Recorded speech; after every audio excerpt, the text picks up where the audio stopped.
Right now ఒక particular video బాగా viral అవుతోంది. అది ఏంటి అంటే త్రిష 10 ఏళ్ల క్రితం ఒక ఇంటర్వ్యూలో చేసిన వ్యాఖ్య.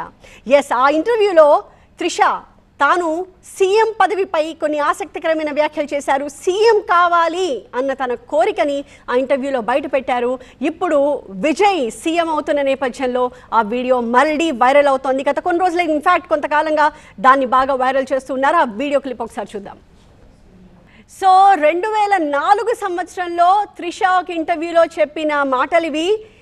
నేను ముఖ్యమంత్రిని అవ్వాలనుకుంటున్నాను అని చెప్పి చాలా క్లియర్గా చెప్తున్నారు. నిజంగా చెప్తున్నాను, డెఫినెట్గా అవుతాను, మీరు చూడండి 10 ఏళ్లలో సీఎం అవుతా అన్నారు, కానీ 10 ఏళ్లలో అవ్వలేదు. కానీ రైట్ నా 2026లో మనం మాట్లాడుకుంటూ ఉన్నాము. విజయ్ సీఎం అవుతూ ఉన్నారు. విజయ్కి సపోర్ట్గా అన్ని రకాలుగా త్రిష నిలబడ్డం అన్నది కూడా మనం చూస్తూ ఉన్నాము. విజయ్ త్రిష రిలేషన్షిప్ గురించి రకరకాల విమర్శలు ఇతర పార్టీలు చేసినప్పటికీ ఇవాళ విజయ్ని అధికార పీఠం వరిస్తోంది. విజయ్ని కంగ్రాచులేట్ చేయడానికి త్రిష ఆయన నివాసానికి వెళ్ళారు, అతన్ని కంగ్రాచులేట్ చేశారు. సో రీసెంట్గా ఒక ఫంక్షన్లో విజయ్ త్రిష కలిసి మీడియాకి కనిపించడం, అంటే ఈ రూమర్స్ ఈ విమర్శలు పీక్ స్టేజ్లో ఉన్న టైంలో విజయ్ త్రిష కలిసి పబ్లిక్ అపియరెన్స్ ఇచ్చారు. అంటే we just don't care about anything అని ఇండైరెక్ట్గా వాళ్ళు చెప్తున్నారు అన్నది చాలా క్లియర్గా దీని ద్వారా అర్థమవుతోంది. విజయ్ దేనికి భయపడలేదు, దేని గురించి అడుగు వెనక్కి వెయ్యలేదు, తాను అనుకున్న పంథాలోనే ముందుకు సాగాడు అన్నది కూడా ఆ పర్టికులర్ పబ్లిక్ అపియరెన్స్ చాలా క్లియర్గా చెప్పింది. అండ్ రైట్ నౌ విజయ్ ముఖ్యమంత్రి పీఠాన్ని అధిష్ఠించడానికి సన్నద్ధం అవుతున్న నేపథ్యంలో, పరిస్థితులు దానికి అనుకూలంగా కనిపిస్తున్న నేపథ్యంలో రైట్ నౌ టీవీకే లీడ్ మనం 110 స్థానాల్లో లీడ్ చూస్తూ ఉన్నాము. ఇంకొక 8 స్థానాల్లో గనక టీవీకే పార్టీ సొంతం చేసుకుంటే, మ్యాజిక్ ఫిగర్ని టీవీకే సోలోగా రీచ్ అయితే టీవీకే సొంతంగా అధికారాన్ని ఏర్పరుస్తుంది. సో ఈ క్రమంలో త్రిష గతంలో కొన్ని సంవత్సరాల క్రితం ఒక ఇంటర్వ్యూలో సరదాగా మాట్లాడిన ఒక వ్యాఖ్య, సరదాగా చేసిన ఒక వ్యాఖ్య ఇప్పుడు బాగా వైరల్ అవుతోంది. అదే తాను సీఎం అవ్వాలి అని అనుకుంటున్న ఆ వ్యాఖ్య. రైట్, సో తమిళనాడులో టీవీకే జెండా పాతింది. విజయ్ విజిల్ స్టేట్ మొత్తం కూడా ఇప్పుడు మార్మోగిపోతోంది.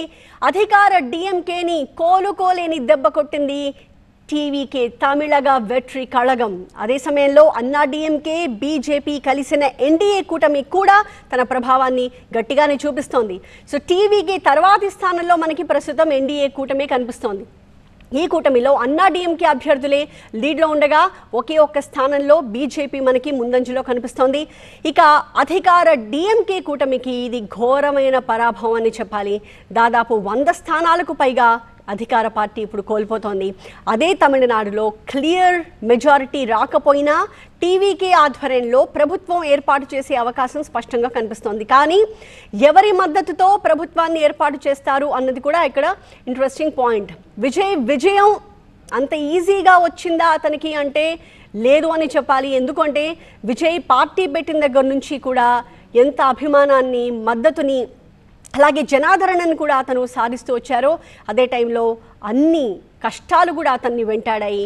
ఆయన ప్రచారం చాలా వినూత్నంగా సాగుతూ వచ్చింది. వినూత్నమైన పంథాన్ని ఎంచుకున్నారు విజయ్. తన ప్రచారంలో భాగంగా ఫ్యాన్స్తోనే కలిసి నడిచారు. అయితే కరూర్ ర్యాలీలో జరిగిన తొక్కిసలాట ఘటన, ఆ ఘోరం ఆయన్ని బాగా కుంగదీసేసింది. దాదాపు 2 నెలల పాటు విజయ్ మళ్ళీ ఆ ఘటన తర్వాత బయటికి రాలేదు. అయితే కరూర్ తొక్కిసలాట ఘటనలో 40 మందికి పైగా చనిపోవడం దేశవ్యాప్తంగా కూడా ఒక చర్చగా మారింది. అంతేకాదు ఆయనపై సిబిఐ కేసు కూడా నమోదైంది. ఢిల్లీలో విచారణకు కూడా విజయ్ హాజరయ్యారు. అదే సమయంలో విజయ్ భార్య విడాకుల్ని ప్రకటించి షాక్ ఇచ్చారు. అంతకుముందు విజయ్ త్రిష మధ్య ఎఫ్ఐఆర్ నడుస్తోంది అని చెప్పి డిఎంకే నేతలు ప్రచారం చేయడం, అప్పుడు విజయ్ భార్య విడాకులు ప్రకటించడం, త్రిషతో కలిసి విజయ్ ఒక పెళ్లికి అటెండ్ అవ్వడం, ఇవన్నీ కూడా చాలా వివాదాన్ని రాజేశాయి. అయితే విజయ్ నటించిన జననాయకన్ సినిమాలో కూడా అడుగడుగున అతనికి ఆ సినిమా విషయంలో కూడా కష్టాలు ఎదురయ్యాయి. ఆయన సినిమాకి సెన్సార్ సర్టిఫికేట్ ఇవ్వకపోవడం ఇప్పటికీ మనం చూస్తూ ఉన్నాం. ఇప్పటికీ ఆ సినిమా రిలీజ్ కాలేదు. కానీ ఫైనలీ ఇన్ని కష్టాలని దాటుకుని ఇవాళ విక్టరీ సింబల్ చూపిస్తూ ఉన్నారు.